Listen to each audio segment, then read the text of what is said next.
दोस्तों ये है मेरे हाथ में निसान मैग्नाइट की चाबी। अब ये जो है वो AMT वर्जन है। मैंने आपको पहले 1.0 मैनुअल चला के दिखाया था, बट इट्स टाइम कि हम आपको दिखाएं AMT चला के। एंड हेयर इट इज, ये है एक 1.0 लीटर का नेचुरली एस्पिरेटेड इंजन के साथ में आने वाली निसान मैग्नाइट का base variant. The best part is ये बेस वेरिएंट में ही आपको 60:40 दे देती है, या फिर स्प्लिट होने वाली सीट दे देती है। हेडरेस्ट आपको एडजस्टेबल है सारे, एंड विंडोज पावर कंट्रोल्स आपको जो है मिलते हैं। एंड यहीं पर नहीं लिस्ट खत्म होती, 6 एयरबैग्स भी इसके अंदर आते हैं। तो चलिए एक छोटे से ड्राइव रिव्यू पे आपके साथ में चलते हैं एंड जानते हैं कि निसान मैग्नाइट AMT कैसी चलती है। आइए मेरे साथ। वैसे ये देखिए क्रोम इंसर्ट्स या क्रोम डोर हैंडल जो है वो बेस वेरिएंट से आपको देखने को नजर आएगा। कोई भी ऐसा प्रॉब्लम नहीं होती क्योंकि ये लो राइज्ड है और आपको इंग्रेस करने में कोई समस्या होती नहीं है। The best part is you get a dead pedal, and एक डेडिकेटेड डेड पेडल है यहाँ पे। ये देखिए here is the dead pedal and वो ही brake pedal and accelerator pedal. Although brake pedal जो है वो बहुत ज्यादा वाइड नहीं है, उसको उतना ही रखा गया जितना आप मैनुअल में देखेंगे। चलिए दोस्तों, here is the key fob. ये है कुछ ऐसी इसकी चाबी, सिंपल सी चाबी है। निसान जो है उस पर लिखा हुआ है और बहुत नॉर्मल सी चाबी है। इस वाले वेरिएंट में जो है वो कीलेस एंट्री नहीं आती और इधर आपको एक्सेस करना पड़ेगा। ये थोड़ा सा मुश्किल आई थिंक नहीं। अब इसको मुझे न्यूट्रल में रखनी पड़ेगी एंड अब मुझे स्टार्ट करनी होगी। There you go. बहुत इजीली जो है वो स्टार्ट हो जाती है। AC कम कर देते हैं क्योंकि मुझे ऐसा लग रहा है कि माइक जो है वो ढंग से काम नहीं कर रहा है। तो AC ऑल्दो ऑन है। चलिए इसके ड्राइव मोड पे डाला। ये हमने नीचे से जो है वो इसका लेवर डाला, पार्किंग लेवर, एंड ये बेस वेरिएंट है। उम्मीद है कि नीचे नहीं टच होगी। There you go. तो अप्रोच एंगल का तो आज पता चल गया क्योंकि मैं बहुत ज्यादा इंक्लाइन पे खड़ा हूं। तो अप्रोच और डिपार्चर एंगल इसका ठीक है। डिपार्चर तो वैसे भी देखने में भी समझ आ रहा था कि इसका जो डिपार्चर एंगल है वो ठीक है। अब इसको थोड़ा सा रेव करते हैं, लेके चलते हैं।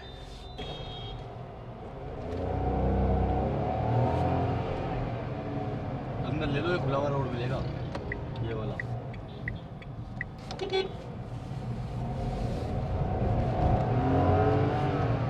देखिए गाइस, हमने निसान मैग्नाइट AMT पहले भी चलाई है, हमारे पास रह चुकी है। वो ब्लू कलर की जो आई थी, हमने उसका रिव्यू भी ड्रॉप किया था। और AMT में क्या ये एक वाइबल ऑप्शन है, चलिए पहले जानते हैं। एक्चुअली जब आप इसका AMT वर्जन देखेंगे ना तो वो तकरीबन 60,000 रुपए महंगा है इसके नॉर्मल मैनुअल वर्जन से। तो 60,000 रुपए महंगा है, ये समझ में आता है कि ये सबसे अफोर्डेबल AMT है इन दिस सेगमेंट।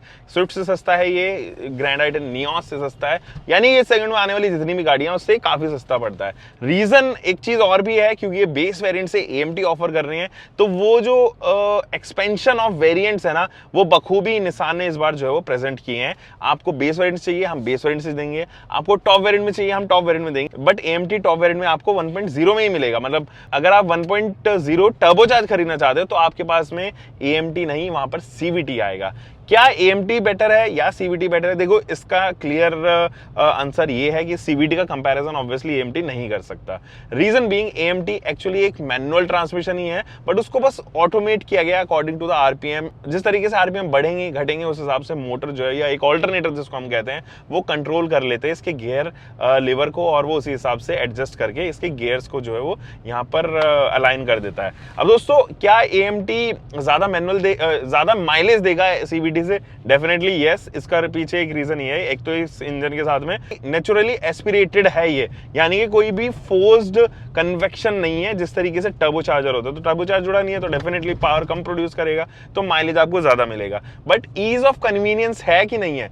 ये AMT आपको one of the best AMTs in the segment तो नजर नहीं आएगा, क्योंकि मारुति सुजुकी एंड Hyundai ने बहुत अच्छे से AMTs के ऊपर काम किया है। तो वो मुझे लगता है कि वो उस लेवल का इंजीनियरिंग शायद अभी भी नहीं है, अचीवेबल है। लेकिन अगर हम इसको कंपेयर करें टाटा के AMTs से तो डेफिनेटली वो कहीं ना कहीं एट पार नजर आता है, कहीं ना कहीं नेक टू नेक जो है वो नजर आता है। AMTs जनरली आप देखोगे OEMs में टाटा ऑफर करती है, Hyundai, मारुति एंड निसान। इसके साथ साथ निसान का ऑब्वियसली काउंटर अगर हम बात करें या फिर सिस्टर कंसर्न बात करें तो रेनो भी ऑफर करती है। बट अब जरा इस इंजन के साथ में इस AMT का अलाइनमेंट के बारे में बात करते हैं। देखो ये इंजन जो है 1.0 लीटर का इंजन है, 3 सिलेंडर इंजन है, तो रिफाइनमेंट्स ऑब्वियसली 3 सिलेंडर जैसे ही है, और वो नजर आता है कि ये एक 4 सिलेंडर इंजन नहीं है। जब आप चलाते हो तो वो महसूस हो जाता है, वो एक्सपीरियंस जो है वो आपको मिल जाता है that it is a regular engine, एक 1.0 लीटर नेचुरल एस्पिरेटेड इंजन है जो 3 सिलेंडर का है। तो अब ये जो इंजन है ना गाइस, डेफिनेटली ये 72 PS प्रोड्यूस करता है और इस सेगमेंट में, और इस इंजन का किससे कंपैरिजन होना चाहिए मैं आपको बता देता हूँ। 1.0 इंजन है तो आपको वैगनआर, ऑल्टो K10 उस लेवल के इंजन देख, क्विड इसके अंदर जो इंजन है वो है तो क्विड के सलाउटे के साथ में, लेकिन डेफिनेटली उसका जो पावर फिगर्स हैं वो इस हिसाब से डिजाइन की गई है क्विड की कि वो ज्यादा माइलेज दे सके। ये ऑन द रन परफॉर्मेंस की तरफ ज्यादा झुकता हुआ नजर आएगा। तो ये इंजन जो है वो आप 1.2 लीटर के अगर आप इंजन से कंपेयर करोगे स्विफ्ट से, ग्रैंड आइटन नियोस से, तो बेटर है कि इसका 1.0 टर्बो चार्ज के साथ में आप उनका कंपैरिजन करो तो ज्यादा बेहतर जो है वो यहाँ पर नेक टू नेक कंपैरिजन बनता है। अब चलिए जरा इस इंजन के साथ में इस AMT के कहीं ना कहीं जो है वो केमिस्ट्री के बारे में बात करते हैं। देखो ये जो इंजन है वो आपको एक सटल माइलेज देगा, 15-16 के करीब का जो है वो सिटी में ये माइलेज देता हुआ नजर आएगा। एंड कन्वीनियंस इसके साथ में ये जुड़ी हुई है कि ये AMT है, तो वो लोग जो सिटी में चल रहे हैं, वो लोग जिनको ज्यादा कम्यूट करना है, कंपैरेटिवली 1000 किलोमीटर के आसपास करना है, तो वो इसके ऊपर रिलाई कर सकते हैं। बट डेफिनेटली अगर आप और इंजन लुकआउट करोगे और ट्रांसमिशन लुकआउट करोगे इस सेगमेंट में, तो आपको ज्यादा बेहतर ट्रांसमिशन सेटअप जरूर मिल सकता है। AMT ज्यादा बेहतर जरूर मिल सकता है, जिसमें definitely Maruti Suzuki and Hyundai offer कर रहे हैं। But on the other hand वो वैल्यू फॉर मनी प्रोपोजिशन उनके साथ में नहीं जुड़ा हुआ। आप स्विफ्ट देखिए, आज 6.5 लाख रुपए एक्स शोरूम वो कॉस्ट कर रही है, वो भी मैनुअल बेस वेरिएंट में। अगर आप उसका ऑटोमेटेड मैनुअल ट्रांसमिशन खरीदने जाएंगे तो आप जानते हैं आपको तकरीबन 80-90 हजार रुपए और पे करना पड़ेगा। तो वो कहीं ना कहीं जो है वो आपको रियलाइज कराएगा कि यार, और ऊपर से उसके ना वेरिएंट्स अवेलेबिलिटी नहीं है। तो अगर आपको एक चाहिए कि यार मेरे को ठीक है एक AMT चाहिए जो नॉर्मल परफॉर्म कर दे, एट पार ना हो उसकी परफॉर्मेंस, नॉर्मल परफॉर्म कर दे, डिसेंट माइलेज दे दे, फीचर रिच हो गाड़ी और एक ऐसा इंजन मिल जाए जो परेशान ना करे, तो मेरे ख्याल में ये उन लोगों के लिए बनी हुई है। वो लोग जो तकरीबन 7-7.25 लाख रुपए में एक AMT ढूंढ रहे हैं, स्पेशली जिनको कम्यूट करना है सिटी के अंदर, उनके लिए ये बनी हुई है। वो लोग जो अभी भी स्विफ्ट AMT के सर्च में है, ग्रैंड आइटन नियोस के सर्च में है, उससे बेटर ऑल्टरनेट ये रहेगा कि आप वो AMT छोड़ के इसका टर्बो इंजन विद CVT खरीदें। वो CVT इज ग्रेट और वो इंजन भी ज्यादा बेहतर है क्योंकि उसके अंदर टर्बो चार्जर जुड़ जाता है। जब परफॉर्मेंस जुड़ जाती है किसी इंजन के साथ में, ज्यादा परफॉर्मी है ऑब्वियसली वो, और Swift, Grand i ten Nios and Punch से ज्यादा रिफाइंड तो नहीं कह सकते, लेकिन वो उससे ज्यादा मैं कहूंगा एग्रेसिव है वो इंजन, क्योंकि टर्बो चार्जर जैसे ही जुड़ता है एक तो उसका लो एंड टॉर्क भी है, तो आपको रियलाइज नहीं होगा कि कितनी तेज है वो गाड़ी चल रही है। तो वो भी कहीं ना कहीं आपको मजा दिलाने वाला, वो पावर, वो पिक आपको दिलाएगा। तो वो उसके साथ साथ आप CVT भी अगर आप खरीद लेते हैं तो एक परफेक्ट कॉम्बिनेशन बन जाता है वो सिटी रन का। एंड अगर आपको ओकेजनली हाईवे पे भी हिट करना है ना, तो वो इंजन परफेक्ट रहने वाला है यहाँ पे, डेफिनेटली, दैट्स फॉर श्योर। तो in spite of going to AMT, अगर आपका बजट अलाउ कर रहा है, go for CVT for the same engine, 1.0 turbo charge engine. अब इस AMT के साथ में ना जब आप ओवरटेक करते हो तो हल्का सा प्लान करना पड़ता है आपको, वो चीज जो है वो जरूर यहाँ पे नजर आएगी। And creep function I think इसके अंदर नहीं है, यस इसके अंदर क्रीप फंक्शन नहीं है, तो वो भी आप जब तक थ्रॉटल पेडल पे पैर नहीं रखोगे तब तक गाड़ी जो है वो आगे नहीं चलेगी। बहुत धीरे धीरे चलती, बहुत, yes it is having a creep function यार, इट्स गुड। बट AMT में भी आपको सही क्रीप फंक्शन मिल रहा है। तो अभी देखो मैं हॉल्ट पे, एकदम हॉल्ट पे लगाता हूँ गाड़ी को, 0 पे करूंगा, ये देखो धीरे धीरे धीरे धीरे करके ये आगे बढ़ रही है। दिस इज गुड, ये मुझे समझ में आ रही है चीजें। तो क्रीप फंक्शन है actually bumper to bumper traffic में काफी हेल्प करता है। देखो जैसे अभी बिल्कुल ये परफेक्ट एग्जांपल है इस टाइम इस AMT को टेस्ट करने का। तो ये क्रीप फंक्शन देखो, मैं जैसे ही हल्का सा गाड़ियां आगे निकलेंगी, मैं यहाँ से ब्रेक पेडल से जो है वो मैंने यहाँ से रिलीज किया अपना पैर और तुरंत इसने जो है वो एक्सेलरेशन पिक कर लिया। This is where what I like about this car की क्रीप फंक्शन इसके अंदर इंट्रोड्यूस हो गया है एट अ बजट। और आई थिंक टियागो AMT के अंदर क्रीप फंक्शन नहीं है as far I am remembering, मतलब मुझे ढंग से यही रियलाइज हो रहा है कि शायद उसके अंदर नहीं है। कमेंट करके जरूर बताना अगर उसके अंदर है और मैं गलत हूं तो। बाकी कुछ और चीजों के बारे में बात कर लें, जैसे व्यू, दैट इज समथिंग जहां पर आपको बहुत मजा आने वाला है। इसका व्यू एक्चुअली में बहुत अच्छा है, एट पार है, और सीटिंग पोस्चर मुझे थोड़ा सा नीचे नजर आ रहा है। अगर ये थोड़ी सी हाइट इसकी ऊपर होती तो मुझे लगता है ज्यादा बेहतर होता। उन लोगों की जिनकी हाइट कम है उनको लग सकता है कि मैं कहीं अंदर बैठा हूँ, एक क्या कहते हैं उसको, कैबिन के अंदर बैठा हूँ, वो चीज़ आपको कहीं ना कहीं लग सकती है। बट एट द एंड मुझे लगता है कि इट इज़ गुड, कहीं उस चीज़ को लेके समस्या है नहीं। चलिए स्टीयरिंग व्हील के बारे में अगर हाँ, तो मैं व्यू के बारे में बात कर रहा था। ए पिलर काफ़ी थिन ए पिलर है इसका, कहीं पर भी हेयर पिन बैंड पर जो है वो आपको परेशान नहीं करेगा, ब्लाइंड स्पॉट का कारण नहीं बनता है, ना ये वाला ना इधर वाला। डेफिनेटली इधर वाले तो बहुत कम होते हैं, कुछ गाड़ियां हैं जिनमें इधर वाला भी जो है वो लेफ्ट साइड वाला भी ए पिलर जो है वो रीजन बन जाता है ब्लाइंड स्पॉट का। बट ये एक ऐसी चीज है, ये काफी थिनर पार्ट पे रखा गया है और मुझे उम्मीद है कि ये भारत एनकैप में काफी अच्छा परफॉर्म करेगी, क्योंकि ग्लोबल एनकैप में जब इसने 4 स्टार रेटिंग प्राप्त की है तो भारत एनकैप में आई बिलीव कि इस वाले वेरिएंट में थोड़े ज्यादा मार्क्स उसको मिल जाए। 4 स्टार रेटेड जरूर हो लेकिन मार्क्स ज्यादा मिल जाए, मैं इस चीज की उम्मीद ज्यादा रख रहा हूँ, क्योंकि 6 एयरबैग्स इस बार इंट्रोड्यूस हुए हैं and those are standard TPMS guys. इसके अंदर टीपीएमएस बेस वेरिएंट से मिल रहा है, मतलब इमेजिन नहीं कर सकता अभी फिलहाल कोई आदमी की ऐसी गाड़ी के साथ में टीपीएमएस एज स्टैंडर्ड ऑफर किए जा रहे हैं। So this is good and U turn लेते हैं तो जो राउंड अबाउट है वो भी काफी छोटा। ये देखो हल्का सा ना इसको परेशानी होती है जब ये धीरे से पिक करती है। अब देखो एक बार मोमेंटम में आ जाए तब फिर ये अच्छा स्पीड गेन कर लेती है, फिर कोई समस्या नहीं है। बट अगेन जैसे मैं आपको बता रहा था, प्लान करना पड़ता है आपको ओवरटेक।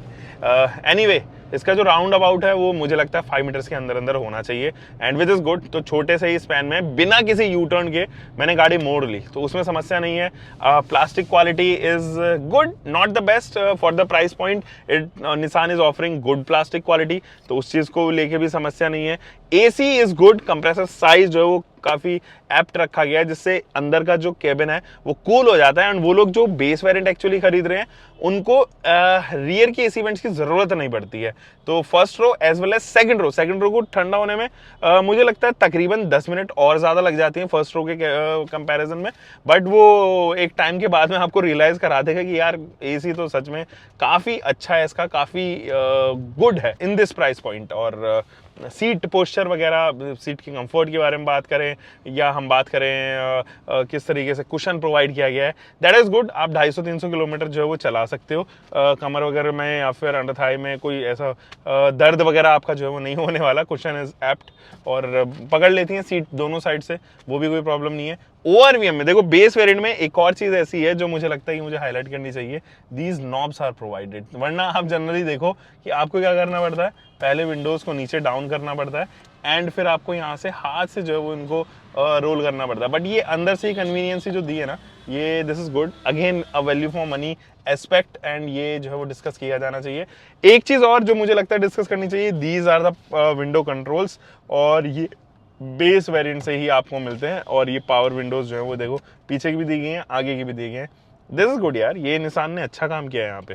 गाइस ब्रेकिंग के बारे में अगर मैं बात करूँ तो अच्छी ब्रेक्स हैं, वेंटिलेटेड डिस्क ब्रेक्स ऑफर किए गए हैं, पीछे ड्रम ब्रेक्स हैं, तो पीछे आपको डिस्क ब्रेक्स ऑफर नहीं किए जाते, स्पेशली 1.0 में तो है ही नहीं और वैसे उसमें भी नहीं है, 1.0 टर्बो में भी नहीं है। तो ब्रेकिंग बाइट इसकी ठीक है और सॉफ्ट बाइट है, ऐसा नहीं है कि अचानक से शार्प बाइट हो, मतलब आप दबा रहे हो ब्रेक तो वहीं की वहीं जो है जाम हो जा रही है, धीरे धीरे करके जो है वो ब्रेकिंग लगती है। तो रियलाइज करा देते हैं कि ब्रेकिंग पॉइंट ऑफ व्यू से it is having good braking, कोई उसमें समस्या नहीं है। Steering feedback is also good और जो इसका रेस्पॉन्स है स्टीयरिंग का वो ठीक है, मतलब सॉफ्टर एंड पे रखा गया है, ऐसा नहीं है कि वेट जो है वो बहुत ज़्यादा है, तो एप्ट वेट है एकदम ना, बहुत ज़्यादा सॉफ्ट नहीं कह सकते एंड हार्ड भी नहीं कह सकते इसको, तो बिल्कुल एप्ट वेट है, दैट इज़ गुड। MID वगैरह या टकोमीटर और ये फ्यूल गॉज वगैरह सारी चीज़ें मेरे आंखों के जस्ट सामने है and the best part is again आपके पास में एडजस्टेबल स्टीयरिंग व्हील आता है बेस वेरिएंट से। ये भी एक ऐसी चीज़ है जो मुझे लगता है हाईलाइट करनी चाहिए, जनरली OEMs मिस कर देते हैं। टिल्ट आता है, टेलीस्कोपिक नहीं दिया है, अब बस बेस वेरिएंट में एक ही चीज़ की अब कमी रह जाती है and that is this music system, क्योंकि ये म्यूजिक सिस्टम ऐड होते ही कहीं ना कहीं अगर 2 दिन सिस्टम भी आप ऐड कर रहे हो तो कहीं ना कहीं प्राइसिंग जो है 10,000 के आसपास जो है एक्स्ट्रा चली जाती है। तो इसी वजह से नहीं ऐड किया है निसान ने, अगर ये ऐड करते तो डेफिनेटली स्पीकर्स भी देने होते और स्पीकर्स देने होते तो प्राइसिंग आप जनरली जानते हो कि कितनी ज़्यादा चली जाती है यहाँ पे, इसलिए निसान ने ये सारी चीज़ें नहीं की है, उसको अवॉइड ही किया है उस प्राइसिंग को मेंटेन करने के लिए। So yes this is it. बाकी कुछ और चीज़ें बताने का तो मन अभी नहीं हो। हार्शनेस के बारे में बात कर सकते हैं। एनवीएच लेवल्स मुझे लगता है थोड़ा लोअर एंड पर ही है इसके, उस तरीके का रिफाइनमेंट अभी भी अचीव नहीं हो पाया। हार्शनेस ज़्यादा है, जब आप चलते हो तो आवाज़ जो है वो वोकल होती है, गाड़ी के अंदर आवाज़ डेफिनेटली फॉर श्योर आती है। 3 सिलेंडर बता देती है कि हाँ भाई मैं 3 सिलेंडर इंजन हूँ, मुझे बहुत ज़्यादा तेज़ ना रेव करो वरना मैं वोकल होंगी, या फिर एक आरपीएम के बाद में वो स्वीटर नोट जो इंजन की है वो छूट जाती है और हार्शर नोट जो है वो आने लग जाती है। डेफिनेटली वैल्यू फॉर मनी गाड़ी है, इस तरीके से कंक्लूड किया जा सकता है। जिन लोगों का प्राइस ब्रैकेट वो 7 से 8 लाख में एक AMT लुकआउट करने का है तो वो वैगनार छोड़ के या मैं कहूँ ऑल्टो छोड़ के इसके तरफ भी एक बार ध्यान दे सकते हैं, एटलीस्ट राइड इसकी ले सकते हैं, तो आपको रियलाइज़ होगा कि हाँ एक अच्छा AMT जो है वो यहाँ पर आपको मिल रहा है। फिलहाल मुझे डर लग रहा है क्योंकि बिल्कुल नई गाड़ी है डीलर की, एंड कोई इधर उधर से स्क्रैच ना मार दे। चलिए guys, take care, bye bye.